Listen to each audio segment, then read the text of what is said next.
तो वहीं ईरान में नए राष्ट्रपति के लिए चुनाव हो रहे हैं। शुक्रवार को इसको लेकर वोटिंग हुई, लेकिन पहले राउंड की वोटिंग में यह तय नहीं हो पाया कि अगला राष्ट्रपति कौन होगा। दरअसल बहुमत के जरिए किए एक उम्मीदवार को 50% वोट मिलने चाहिए, लेकिन पहले राउंड की वोटिंग में किसी को भी 50% से ज्यादा वोट नहीं मिले। पहले राउंड की वोटिंग में जो दो उम्मीदवार शीर्ष पर रहे, अब शुक्रवार को दूसरे राउंड की वोटिंग में उनके बीच मुकाबला होगा।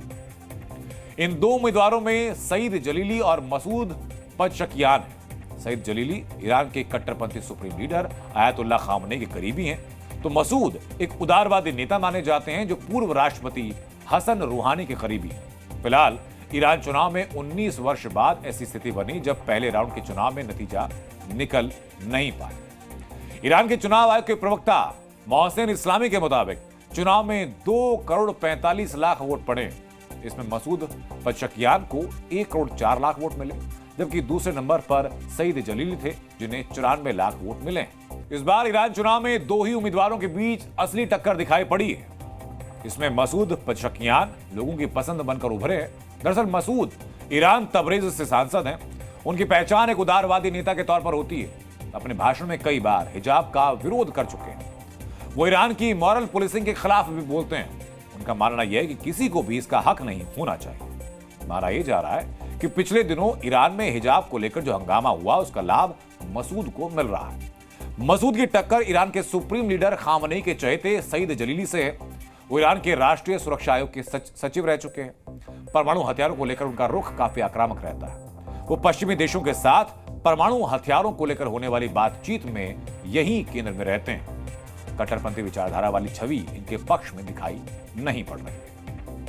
इस बार ईरान के राष्ट्रपति चुनाव में 80 लोगों ने आवेदन किया था, लेकिन गार्जियन काउंसिल ने केवल 6 लोगों को ही चुनाव लड़ने लायक माना। आवेदन करने वालों में 7 महिलाएं भी थी, लेकिन उन्हें गार्जियन काउंसिल ने चुनाव लड़ने की अनुमति नहीं दी।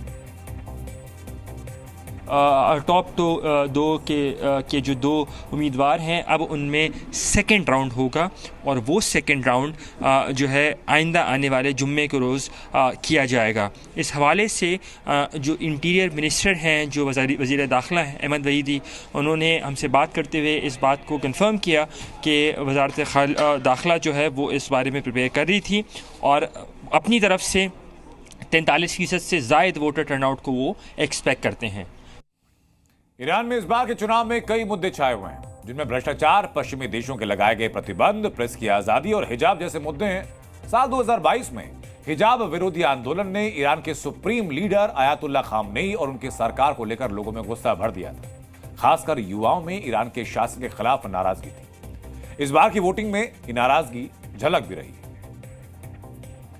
और अब आज का प्रेरक विचार है, सोच अच्छी होना बहुत जरूरी है, क्योंकि नजर का इलाज तो है, लेकिन गलत नजरिए का कोई इलाज नहीं।